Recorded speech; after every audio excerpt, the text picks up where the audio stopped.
नमस्ते। नमस्ते दोस्तों, सत्यार्थ प्रकाश संदेश यूट्यूब चैनल में मैं विकास आर्य आपका हार्दिक स्वागत करता हूं। चलिए मित्रों, हम स्वामी महर्षि दयानंद सरस्वती द्वारा रचित जो सत्यार्थ प्रकाश है उसके ऊपर चर्चा कर रहे हैं। उसी के अंतर्गत चलते हुए हम आपके सामने तृतीय समोल्लास के ऊपर अब हम चर्चा कर रहे हैं, जिसका पिछला वीडियो हमने आपको भेज दिया है। और उसी के अंतर्गत चलते हुए हमने स्वामी जी द्वारा रचित जो सत्यार्थ प्रकाश है उसके भूमिका और प्रथम समोल्लास और द्वितीय समोल्लास भी हमने पूर्ण कर लिया है।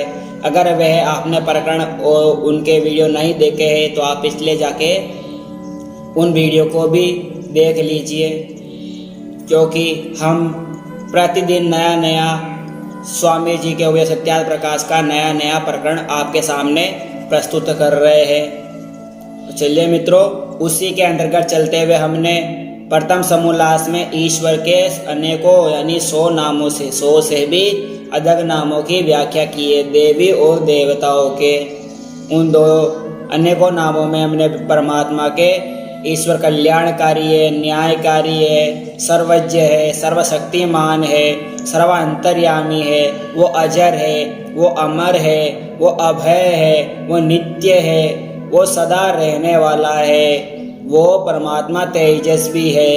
इसीलिए हमने परमात्मा के अनेकों नामों के बारे में प्रथम समोल्लास में जानकारी भी ली है, उन पर को चर्चा कर ली है। और द्वितीय समोल्लास में हमने बाल शिक्षा के ऊपर चर्चा की है।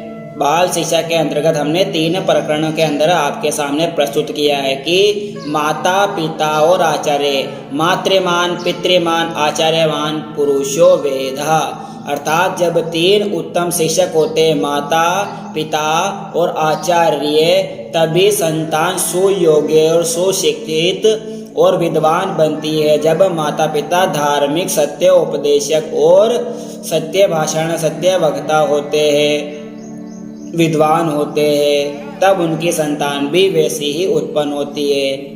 इसीलिए उसके ऊपर हमने भी पिछले वीडियो में आपको सब कुछ समझा दिया है।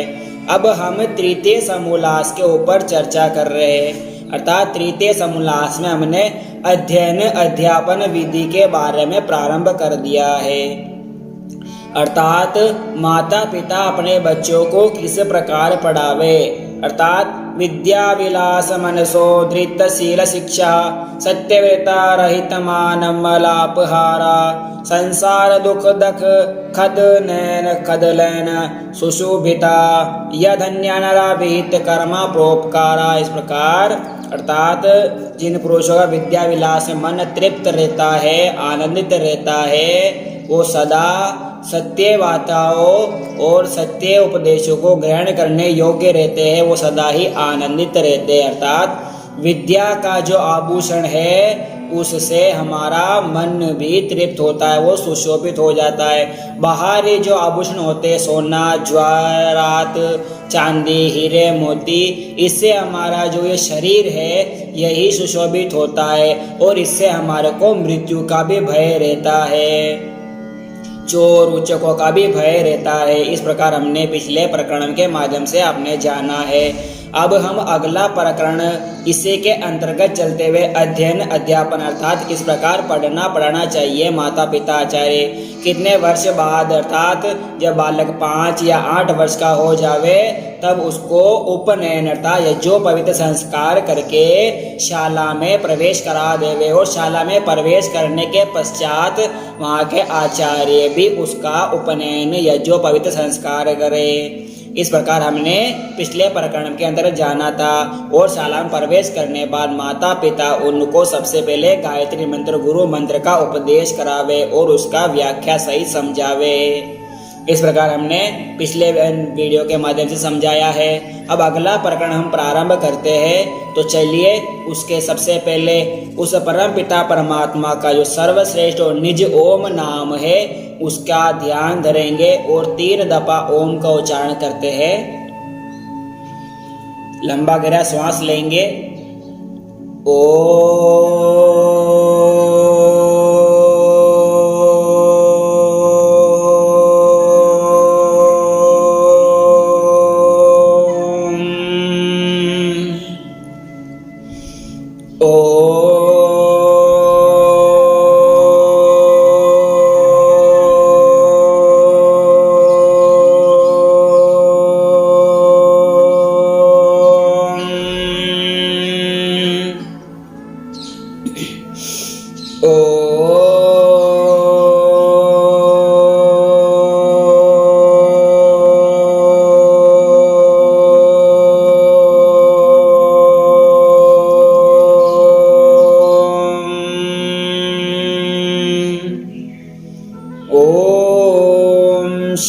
शन्नो मित्रः शं वरुणः शन्नो भवदवायर्मः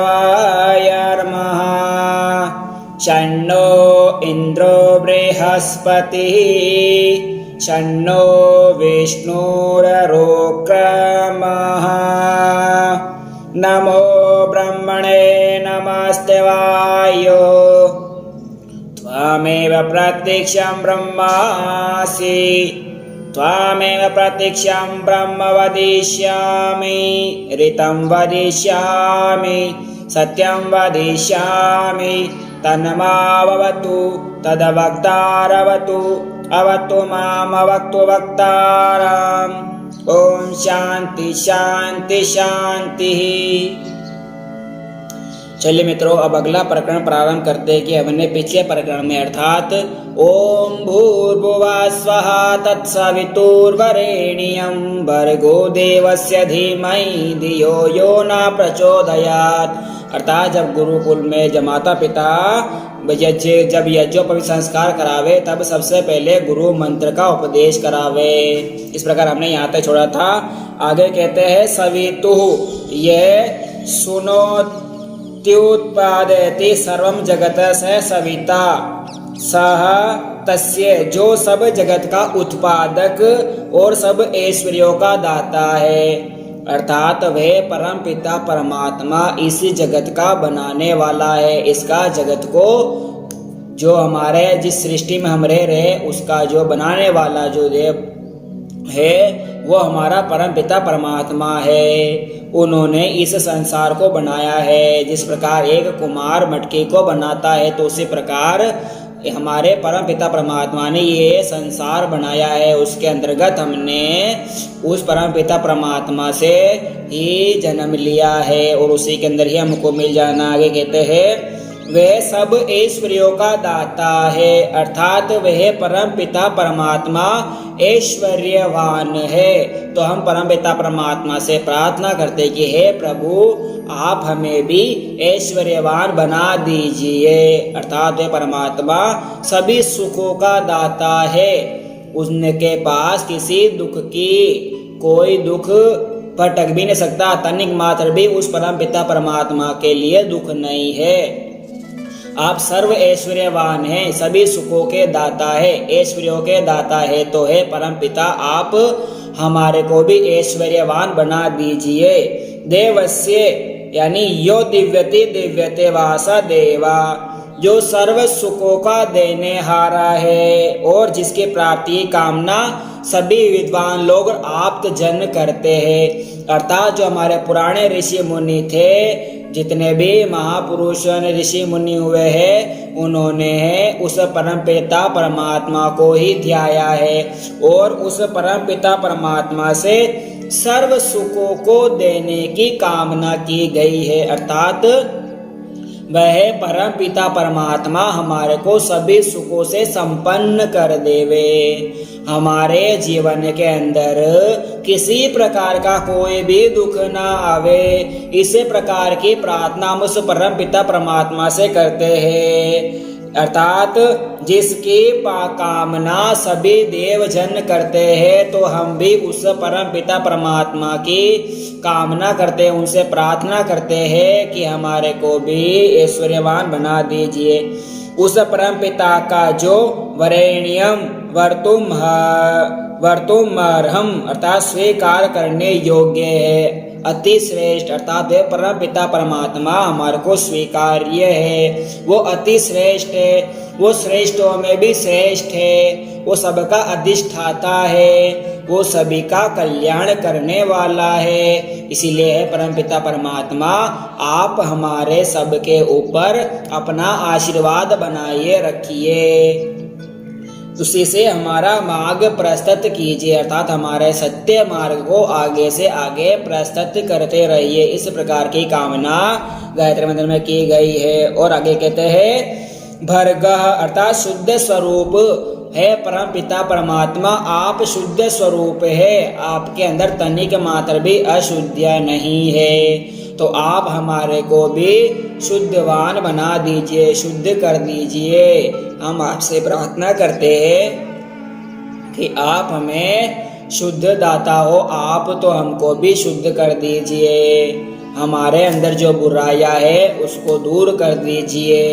ये हम उस परमपिता परमात्मा से प्रार्थना करते हैं। आगे कहते हैं, उसी परमात्मा के स्वरूप को हम लोग धीमहि धरेमहि, अर्थात उसी परमात्मा का जो स्वरूप है, उनके अंदर जो गुण समाये हुए हैं, वो दयालु है, वो कृपालु है, वो सर्वशक्तिमान है, तो उनके जो अच्छे गुण है वो हमारे अंदर भी प्रवेश कर रहे हैं, उनको धारण करें, जिसके लिए, जिस प्रयोजन के लिए कि यह जगदीश्वरा जो सविता देव परमात्मा न अस्माकम, हमारी धियानी बुद्धि को प्रचोदयात प्रेरयत, प्रेरणा करे, अर्थात वह परम पिता परमात्मा धीमहि न नानी हमारी धियानी बुद्धियों को, हमारी बुद्धियों को उत्तम गुण कर्म स्वभाव की ओर प्रेरित करे, हमारी बुद्धि को सत्य मार्ग की ओर प्रेरित करे, हमारे बुद्धियों को सन्न मार्ग की ओर प्रेरित करे। उस परम पिता परमात्मा से इस गायत्री मंत्र में ये उपदेश किया गया है, और ये उपदेश माता पिता अपने बच्चों को करावे। अर्थात हे परम पिता परमात्मा ऐश्वर्यों का दाता है, सभी सुखों का देने हारा है, हे परम पितात्मा अति श्रेष्ठ है। तो उस भगवान से, उस परमेश्वर से हम प्रार्थना करते हैं कि हे प्रभु हमारी बुद्धियों को धीमहि उत्तम प्रचोदयात यानी सत्य मार्ग पर प्रेरित करे, बुरे कामों से छुड़ा के अच्छे कामों में प्रेरित करे। अर्थात वे परम पिता परमात्मा हमारी बुद्धियों को सन्न मार्ग की ओर प्रेरित करे। अर्थात इस गायत्री मंत्र में जो चारों वेदों में ध्याया गया है, इसको गुरु मंत्र भी कहते हैं, गायत्री मंत्र भी कहते हैं। अर्थात उस परम पिता परमात्मा से प्रार्थना करते कि हे प्रभु हमारी बुद्धियों को सन्न मार्ग की ओर प्रेरित कीजिए। इस मंत्र के अंतर हम प्रभु से सिर्फ बुद्धि की यानी श्रेष्ठ बुद्धि की प्रार्थना करते हैं। एक बीच में मंत्र आता है, ओम याम मेधाम देव गणा पितरश्चोपासते तया मध्य मेधायाग्नि मेधामिनं कुरु। अर्थात परम पिता परमात्मा हमारे को मेधा बुद्धि देवे। कौन सी? जिसकी कामना हमारे ऋषि गण मुनि गण करते चले आ रहे, उसी सत्य बुद्धि की, मेधा बुद्धि की हम भी कामना करते हैं। हे प्रभु हम आपसे मेधा बुद्धि की कामना करते हैं। हम ना आपसे धन मांगते हैं, ना दौलत मांगते हैं, ना किसी प्रकार का वैभव मांगते हैं। हम आपसे सिर्फ श्रेष्ठ और मेधा बुद्धि की, जिसकी सब ऋषिगण प्रार्थना करते आए, आपकी ध्यान धरता है, उस बुद्धि को हमारे अंदर भी प्रवेश करा दीजिए, जिससे हम लोग सन्न मार्ग की ओर प्रेरित हो जावे, अच्छे कर्मों की ओर, बुरे कर्मों को छोड़कर सत्य कर्मों को करे। इस प्रकार की प्रेरणा आप दीजिए और हमारी बुद्धियों को सन्न मार्ग की ओर अर्थात अच्छे कर्मों की ओर अग्रसित कीजिए, प्रेरित कीजिए। आगे कहते हैं, आगे हे परमेश्वर, हे सच्चिदानंद स्वरूप, हे नित्य शुद्ध बुद्ध मुक्त स्वभाव, हे अज निरंजन निकार निर्विकार, हे सर्वांतर्यामी, हे सर्वाधार, जगतपते सकल जगत उत्पादक, हे अन्नादे, हे विश्वम्भर सर्वव्यापिन, हे करुणामृतवारिधे, सवितुर्देवस्य तव यदो भूर्भुवः स्वर्वरेण्यं भर्गोऽस्ति तद्वयं धीमहि तधीमहि ध्यायमेव वा कस्मै प्रयोजना। यत्राह हे भगवन् यः सविता देवः परमेश्वरो भवान् अस्माकं धियः प्रचोदयात्, स एव अस्माकं पूज्य उपासनीय इष्टदेवो भवतु, नातो अन्यं भवतो तुल्यं भवतो अधिकं च कश्चित् कदाचिन्नम्याः।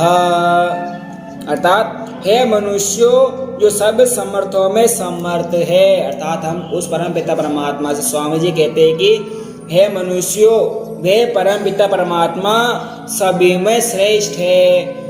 अर्थात वो सच्चिदानंद स्वरूप है, तो वह सभी में समर्थ है, वो समर्थों में भी समर्थ है। अर्थात वो किसी काम में, किसी चीज में असमर्थ नहीं है। अर्थात वह परम पिता परमात्मा किसी चीज में असमर्थ नहीं है, वो सभी में समर्थ है। किसी प्रकार की कोई भी त्रुटि या जो बात होती है उस परम पिता परमात्मा में नहीं है। अर्थात वो सर्वशक्तिमान है, उसको अपने कार्यों में किसी की भी सहायता की जरूरत नहीं होती है। तो कहते हैं, हे मनुष्यों जो सब समर्थों में समर्थ है, सच्चिदानंद स्वरूप है, नित्य है, शुद्ध है, बुद्ध है, नित्य स्वभाव मुक्त है, कृपा व कृपासागर है, ठीक ठीक न्याय करने वाला है। अर्थात वह परम पिता परमात्मा सर्वदा रहने वाला है, नित्य है, शुद्ध है, बुद्ध है, मुक्त स्वभाव वाला है, कृपा सागर है, ठीक ठीक न्याय करने वाला है, जन्म मरण आदि क्लेश रहित, आकार रहित, सबके घट घट का जानने वाला, सबका धर्ता है, पिता, उत्पादक, अन्न आदि से विश्व का पोषण करने हारा, सकल ऐश्वर्य युक्त जगत का निर्माता, शुद्ध स्वरूप और जो प्राप्ति की कामना करने योग्य है, उस परम पिता परमात्मा का जो शुद्ध चेतन स्वरूप है उसी को हम धारण करें। अर्थात स्वामी जी यहाँ कह रहे हैं कि वे परम पिता परमात्मा सच्चिदानंद स्वरूप है, वे परमात्मा नित्य है, शुद्ध है, बुद्ध है, सदा रहने वाला है, वे सभी के साथ ठीक ठीक प्रकार से न्याय करने वाला है, वे जन्म मरण आदि से रहित है, वे क्लेश रहित है, वो आकार रहित है। अर्थात उस परम पिता परमात्मा का कोई आकार नहीं होता है। इस प्रकार हमारा जो इस शरीर में आकार है कि हमारे हाथ है, नाक, आँख, कान, मुंह, जिह्वा, त्वचा, हाथ, पैर, ये इस प्रकार का उस परम पिता परमात्मा का कोई भी आकार नहीं है। अर्थात वह परम पिता परमात्मा निराकार है, सबके घट घट का जानने वाला है। अर्थात यह परम पिता परमात्मा सबकी तनिक तनिक बातों का भी वो जानने वाला है, वो सभी बातों का ध्यान रखता है, वो सब जो अपन कर्म करते हैं उनका सभी का लेखा जोखा अपने पास रखता है, और वो पूरे जगत को अन्न आदि से तृप्त रखते हैं। वो शुद्ध स्वरूप है, उसी की कामना और प्रार्थना करने योग्य है जो चेतन स्वरूप है। अर्थात परम पिता परमात्मा है, वो चेतन स्वरूप है, वो चेतन दाता है, वो चेतन ऐश्वर्य है। तो हम उस परम पिता परमात्मा का ही धारण करें। अर्थात इस प्रयोजन के लिए कि जो शुद्ध चेतन स्वरूप है उसी को धारण करे। वे परमेश्वर हमारे आत्मा और बुद्धियों का अंतर्यामी स्वरूप हमको दुष्टाचार, अधर्म युक्त मार्ग से हटाकर श्रेष्ठाचार, सत्य मार्ग में चलावे। उसको छोड़कर दूसरे किसी वस्तु का ध्यान हम लोग नहीं करें, क्योंकि ना कोई उसके तुल्य और ना कोई अधिक है। वही हमारा पिता परमात्मा हमारा पिता है और राजा है, न्यायाधीश है और सब सुखों का देने वाला है। अर्थात वे परम पिता परमात्मा हमारे को सभी सुखों से संपन्न कर देवे, क्योंकि उस परमात्मा से प्रार्थना करते कि हे परमेश्वर, हमको अधर्म मार्ग से हटाकर धर्म मार्ग की ओर प्रेरित कीजिए, हमारी बुद्धियों को श्रेष्ठ मार्ग की ओर प्रेरित कीजिए। अंतर्यामी स्वरूप हम लोग दुष्टाचार, अधर्म युक्त जिस मार्ग पे हम जावे उस मार्ग से हटा दीजिए, हमारे में इस प्रकार की बुद्धि कह दीजिए, अर्थात मेधा बुद्धि हमारे अंदर दीजिए। और कोई उसी परमात्मा के तुल्य न है और न उससे कोई अधिक है। हमारे पिता, हमारा न्यायाधीश, अर्थात वे सभी सुखों का देने वाला है। वे परम पिता परमात्मा हमारे पिता समान है, वो सभी का ठीक ठीक प्रकार से न्याय करने वाला है। वह परमपिता परमात्मा किसी के साथ भी अन्याय नहीं करता है। तो हम उस परमपिता परमात्मा से यही प्रार्थना करते हैं कि हे प्रभु, हमारे को न्याय रूपी प्रदान कीजिए। आप न्याय स्वरूप है तो हमको भी न्याय करने वाला बना दीजिए। हम किसी के साथ पक्षपात ना करें, किसी के साथ भी भेदभाव ना करें, किसी के साथ बुरा ना करें, किसी के साथ दुख ना दे किसी को भी। इस प्रकार का परमात्मा आप हमें बना दीजिए। अर्थात हे परमेश्वर, आप हमको भी धन ऐश्वर्यवान सभी सुखों का दाता बना दीजिए। इस प्रकार गायत्री मंत्र का उपदेश करके संध्या उपासना अर्थात उसके बाद में परमपिता परमात्मा इस प्रकार का जो उपदेश देके ये जो माता पिता उस बच्चे को भी देवे। अर्थात जो हमारा जो अध्ययन अध्यापन वाला प्रकरण चल रहा है उसी के अंतर्गत हम परमात्मा से यही प्रार्थना करते हैं कि आप हमें सत्य उपदेशक बना दीजिए, सत्यवत्ता बना दीजिए, धर्मात्मा बना दीजिए, हमारे अंदर मेधा बुद्धि का प्रदान कीजिए। इस प्रकार की जो प्रार्थना है गायत्री मंत्र के माध्यम से उसको पूर्ण रूप से अर्थ सहित बालक को भी समझा देवे। इस प्रकार का जो उपदेश है उस बालक के अंदर करे। उसके बाद में संध्या उपासना आचमन यज्ञ उसके बारे में समझावे। तो इसके बारे में हम अगले प्रकरण के माध्यम से प्रारंभ करेंगे। अगले प्रकरण के अंतर्गत कि संध्या उपासना किस प्रकार की जाती है, उनको किस प्रकार करवाना चाहिए, इसी के जो है हम अगले प्रकरण के बारे में जानेंगे। जो अगला जो अपना अध्ययन अध्यापन वाला जो प्रकरण चल रहा है उसके बारे में अगले प्रकरण के माध्यम से व्याख्या करेंगे। तो चलिए मित्रों, जो अगला जो प्रकरण है हम अगले वीडियो के माध्यम से आपके सामने प्रस्तुत करेंगे। तो इसी प्रकार आप हमसे जुड़े रहिए और हम आपसे जुड़े रहे। ये आपका अपना चैनल है सत्यार्थ प्रकाश संदेश।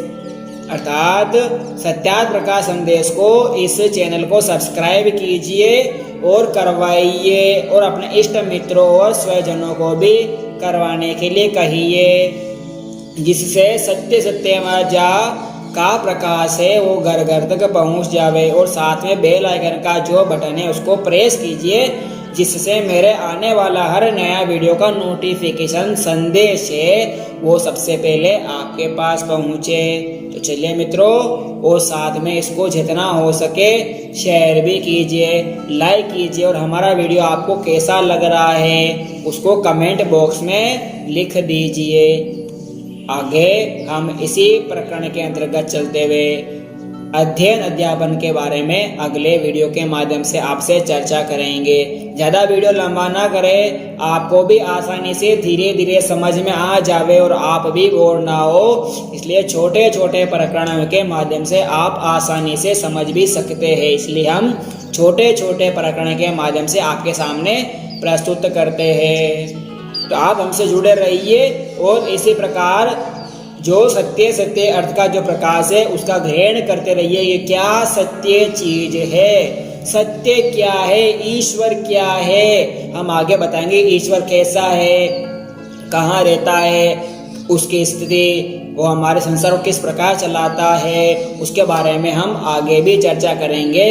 हमसे जुड़े रहिए इसी के प्रकार के बारे में जानकारियाँ लेने के लिए। तो चलिए हम वीडियो को ज़्यादा आगे ना बढ़ाते हुए आज के प्रकरण को यहीं पर विराम देंगे। धन्यवाद। इति ओम शम।